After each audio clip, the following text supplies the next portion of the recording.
Sad!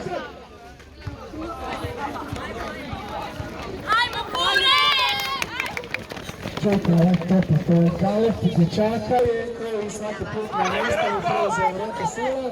Iza njega Dojman Lovro Štanjar, Josip Fereš, vrsta Krkač, Romane. Iza vidite dječaka u žutoj majici Leon Vuković koji drži najbrže vrijeme škole. Ali on voli poslije podnevno trčanje. Dojman preuzima vodstvo, Lovro Štanjar, Roko ga prati, dugačkim koracima izački, prvi krug gotov. Ulazimo u treći posljednji krug, Lovre, iza njega Josip Fereš, sad iza Plavu Vela će se promijeniti situacija. Ulazimo Silju Raminu, prvo mjesto možemo reći Roko Sila.